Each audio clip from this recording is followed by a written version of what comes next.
Yo, what is up everybody? Chris here from Fake Sports News, back at it again with another video. Today I'm going to be giving you guys a preview of what to expect this coming weekend at CDL Champs. Yes, ladies and gentlemen, our big $3 million weekend is finally here. Our Final Four is set, and I'm going to be giving you guys an idea of what you should look forward to going into our matches tomorrow, Saturday, the 29th of August. Of course, the change that Infinity Ward made to the MP5 was not really that big of a deal. It was really just a visual change. Of course, they increased the zoom with FTAC collapsible stock. I'm going to post a comparison image here from Scraps. Credit to Scraps on Twitter. And as you can see, it is a noticeable difference, but only slightly. Do I think this change will change the landscape of anything going into champs? Absolutely not. I think obviously the players who run MP5, your Scumps, your Simps, your Abeezys, etc., they are so well adjusted with the gun that a visual change is not going to make much of a difference. Also, if it really is that much of a problem, they can just change the stock and it'll essentially be the same MP5 that we've been using all year long. But, of course, as you guys know, I cover competitive COD news, and that was a recent change. It was a very, very hot topic over the last week, so I just wanted to be sure that I covered it so you guys were aware of the situation and what exactly happened. Of course, in our first matchup of Championship Weekend, we will have the London Royal Ravens taking on the Chicago Huntsmen. Of course, in terms of this matchup, we ran it through our prediction engine, the same one that fuels all of our betting tips, and the most likely outcome that we saw was a Chicago Huntsmen 3-1 victory. In terms of the map set, we're expecting it to look a little something like this. We start off with a Hackney Yard hardpoint for map 1, then we would either transition to Gunrunner or Piccadilly, depending on what Chicago or London choose. I do have a feeling that those two teams will stay away from Gunrunner, as Chicago and London both have a strong record. Of course, Chicago is 8-3 on the map, and London is 6-4, so it's a fairly strong search map for both teams. But St. Petrograd would be an insta-ban for London, as Chicago are 6-1 on it, as we call it St. Envoygrad. And likely Chicago will ban Ramaza, as it's their weakest search and destroy with a 2-4 record overall. London's 1-1 though, so there is potential that Ramaza makes it through, but to me it's just extremely unlikely, as London and Chicago both do play Piccadilly from time to time. I do think that it's one of the stronger maps in London's search pool, as it favors Wuskin's playstyle, similar to the way that Gunrunner does, especially on that B site. However, realistically, I do think that Chicago will likely pick Piccadilly and London will pick Gunrunner. Even though I think Arklov has a good chance to make it through, I just am not sure that either team will pull the trigger on that map. I do think that there is a good chance that we could see an Arklov peak for map 2 or even map 5, but as things stand, and with both teams being in their current form, their strength on both maps, I would expect Chicago to pick Piccadilly and London to pick Gunrunner. I just think that's a pretty fair choice on each side, as both teams are strong on both maps. Of course, looking ahead to domination, I think the obvious insta-ban for London, of course, will be Gunrunner domination. London are 2-7 on the map, while the Huntsmen are 5-1 currently. That's the most likely ban on their side. Of course, St. Petro, I think Chicago will likely veto that, as London beat them on that before, even though London aren't necessarily the most consistent or the strongest dom team. You don't really want to face a team on a map that where they match up well against you, of course. It's just not the right thing to do. So that leaves us with Hackney Yard as the map that they will play. Personally, I like this map for Chicago just because this really favors Prestini's playstyle. Of course, we've seen Preston go on 10 kill streaks on this map multiple times. He just really plays this map very well. Playing top and bottom L, I mean, that's Prestini's playground, right? Like, if you're a fast player, which he's one of the fastest players in the game, and you can run the M4, I mean, bottom and top L, you'll just be having all game long.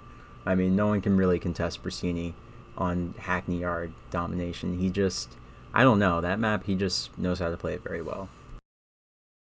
And then on the St. Petro hardpoint, I realistically see Chicago taking this if it goes that far. I'm really not sure that it will. Chicago has really improved their search game, and London has gotten better in search as well, but I just don't know that they can necessarily hang with Chicago. Chicago has looked really, really good in search, and they really turned up the mustard. Of course, I think that round 11 versus Ogla really changed something for this team, and I think that match, if they do end up progressing well in this tournament, I think they will definitely point to that as the catalyst of their turnaround performance. That's why I said the likely outcome of this match is a 3-1. Of course, London do have extreme upset potential as they beat not only the New York Subliners but also the winners of the last homestand, the Toronto Ultra, to make their way all the way to the top 4. It was a very, very, very grueling run for the London Royal Ravens, but they did it, and that should be commended. However, I do think that the Chicago Huntsmen will beat them in this matchup. I think it'll be a 3-1 realistically, just because all year long, London has lost to Chicago 3-1, I believe, 4 out of the 5 times that they've played. I may be wrong in saying that, but I know they've beaten them 3-1 at least 4 times. So I don't really expect that to be any different. I think it's just a personnel thing. If you do a mirror matchup, it's pretty clear that Chicago wins that 9 times out of 10. I mean, Arcides, Formal, Envoy, Persini, and Scump versus Zero, Wuskin, Scraps, Shawnee, and of course Dylan Codd. I mean, I would choose Chicago 9 times out of 10, but the London Royal Ravens, they're playing with a chip on their shoulder. They're really on fire, and anything can happen, of course, in COD, as I always say.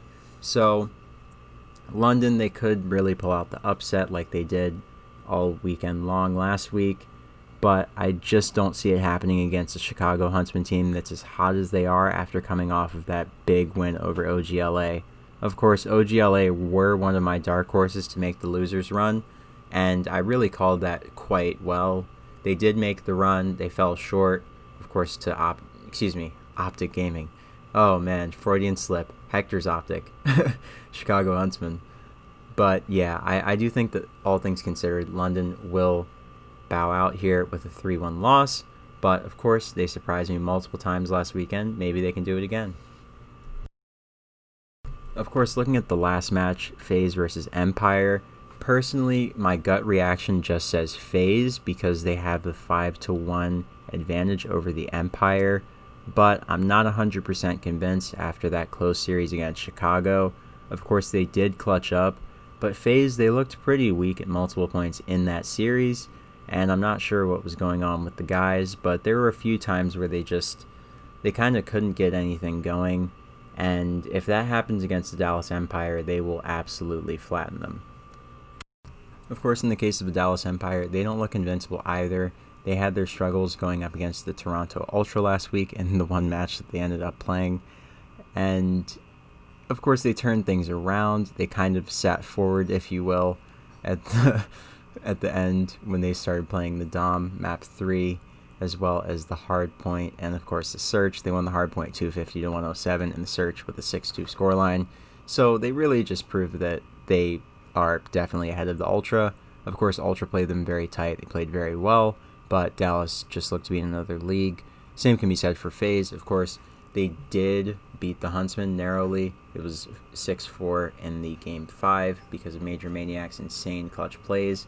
But I do think that Faze have been in the lab. They've been practicing. They went over their weaknesses, and I don't necessarily think that Dallas will make it 5-2 on the year. I think Faze will probably make it 6-1, and I think Faze will most likely take the victory. Yeah, guys, be sure to stay tuned to the channel. I will be bringing you more updates throughout the weekend. Of course, I'll be bringing you another update tomorrow evening, filling you in on what happens in tomorrow's 3 matches. And I will be bringing you another update on Sunday evening, obviously after we crown our champ. And that'll be it for the Call of Duty season. So yeah, guys, this is the final home stretch. Got a lot of content coming out in the next few days. Be sure to follow us on Instagram, follow us on Twitter, use code FSN for 10% off products at mypire.com, and make sure to like, comment, and subscribe. Also, be sure to share if you found this video informational, funny, and or just weird. So yeah, guys, that'll just about do it for me. I'm going to be signing off. See you guys tomorrow with an update. Once again, this has been Chris from Fake Sports News, and I am signing off. Peace.